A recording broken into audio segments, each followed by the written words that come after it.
స్వచ్ఛ భారతావనిని సాకారం చేసేందుకు ప్రతి ఒక్కరూ స్వచ్ఛ భారత్లో భాగస్వాములు కావాలని కేంద్ర మంత్రి వెంకయ్యనాయుడు పిలుపునిచ్చారు. కృష్ణా జిల్లా ఉంగుటూరు మండలం ఆత్కూరులోని స్వర్ణ భారతి ట్రస్ట్లో జరిగిన స్వచ్ఛాగ్రహి కార్యక్రమంలో ఆయన పాల్గొన్నారు. వెంకయ్యనాయుడుతో పాటు కేంద్ర మంత్రులు సుజనా చౌదరి, మనోజ్ సిన్హా, రాష్ట్ర మంత్రులు కామినేని శ్రీనివాస్, నారాయణ ఈ కార్యక్రమంలో పాల్గొన్నారు. వీరితో పాటు సుప్రీంకోర్టు న్యాయమూర్తి లావు నాగేశ్వరరావు ఈ కార్యక్రమానికి హాజరయ్యారు. దేశవ్యాప్తంగా స్వచ్ఛ భారత్ మిషన్ కు ప్రేరణనిచ్చేలా రూపొందించిన లఘు చిత్రాలను ఈ కార్యక్రమంలో ప్రదర్శించారు.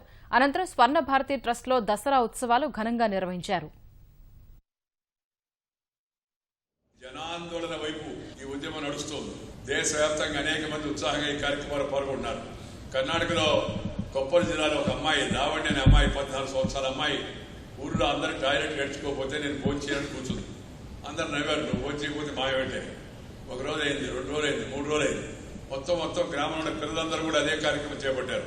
దాంతో మొత్తం పెద్దవాళ్ళతో దిగుంచి 80 మంది టాయిలెట్లు పూర్తి చేశారు. ఆ ఛత్తీస్గఢ్ లో ప్రధానమంత్రి స్వయంగా కాళ్ళకు దండం పెట్టాడు. 104 సంవత్సరాల మహిళ మేకలమ్మి, ఆ మేకలమ్మిన డబ్బుతో మరి టాయిలెట్ కట్టించిందని చెప్పారంటే. అలాగే గుంటూరులో ఒక ముస్లిం మహిళ, మీ కోడలికి ఏమిస్తామంటే మా కోడలికి టాయిలెట్ ఇస్తా అని చెప్పింది. మన గుంటూరు జిల్లా, గుంటూరు టౌన్ లో మహిళ. అలాగే కొన్ని చోట్ల అమ్మాయిలు మేము టాయిలెట్ లేకపోతే ఆ ఇంట్లో పెళ్లి చేసుకోము అని నిష్కర్షగా చెప్పేస్తా ఉన్నారు.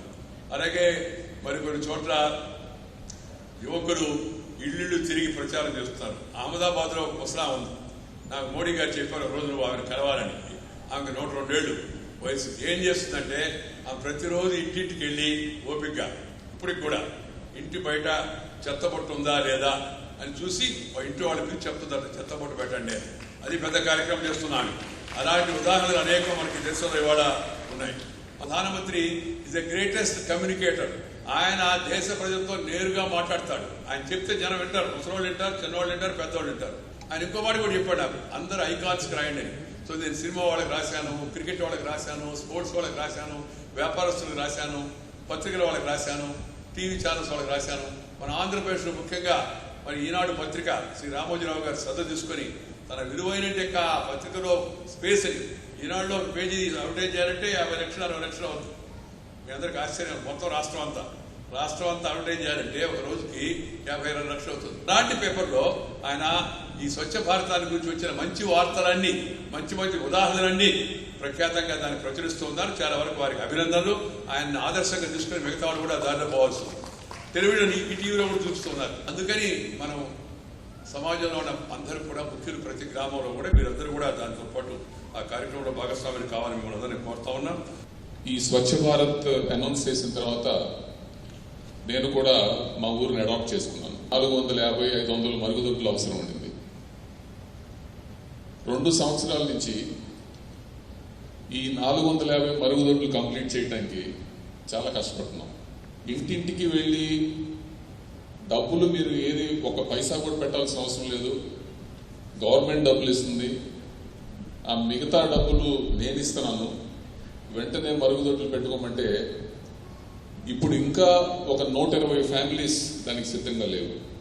ఈ లాస్ట్ ఇన్స్టాల్మెంట్ ఈ 100-120 మరుగుదొడ్లు ఇంకొక 3-4 నెలల్లో కంప్లీట్ చేయడానికి మేము చేసిన ప్రయత్నాల్లో అన్నిటికంటే ఉపయోగపడిన ప్రయత్నం ఏంటంటే స్కూల్స్కి వెళ్ళి ఆ స్కూల్స్ టీచర్స్ తోటి మాట్లాడి ఎక్కడైతే ఏ ఏరియాస్లో అయితే పల్లెల్లోనూ ఎక్కడ మరుగుదొడ్లు లేవో ఆ పిల్లల్ని ఐడెంటిఫై చేసి వాళ్ళకి చెప్పి వాళ్ళ పేరెంట్స్ తోటి మాట్లాడి వాళ్ళ పేరెంట్స్ స్కూల్స్కి పిలిపించి ఈ మరుగుదొడ్ల వల్ల ఎంత ఉపయోగం ఉంటుందో, ఆరోగ్యం ఎట్లా బాగుపడుతుందో చెప్పి ఒక 4 నెలలు 5 నెలలు కంటిన్యూస్గా చేయటం మూలంగా కొంచెం మార్పు వచ్చిందని అనిపించింది నాకు. ఏ రాష్ట్రమైనా ఆర్థికంగా ఉండాలంటే ఆ రాష్ట్రంలో ఉన్న ప్రతి ఒక్కరూ బాగా పనిచేయాలంటే మానసికంగా, శారీరకంగా అందరూ ఆరోగ్యంగా ఉండాలి. ఆరోగ్యంగా ఉండాలంటే పరిసరాలు శుభ్రతంగా ఉండాలి. అయితే ఈరోజు భారతదేశం మొత్తంలో ఎక్కడ ఏ పిల్లవాడు మాట్లాడినా స్వచ్ఛ భారత్ అని చాలా ముందుకు దూసుకుపోతుంది. మన రాష్ట్రంలో ఈరోజు 10 జిల్లాల్లో వేస్ట్ ఎనర్జీ ప్లాంట్స్ ని టెండర్లు ఇవ్వడం కూడా జరిగింది. నెల 21వ తేదీ అన్ని మున్సిపల్ స్కూల్స్ లో ఈ 10 లఘు చిత్రాలని విద్యార్థులకి ప్రదర్శిస్తామని తెలియజేస్తున్నాను. చీపురుతో రాధోయి సుప్రభారతం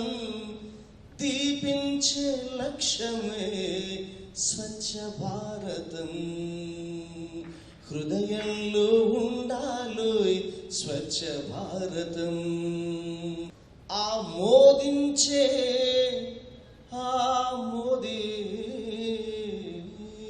ఆమోదించే మార్పే ప్రగతి అన్నది. ఆశయాల రామరాజ్యమే స్వచ్ఛ భారతం. హృదయంలో ఉండాలి స్వచ్ఛ భారతం.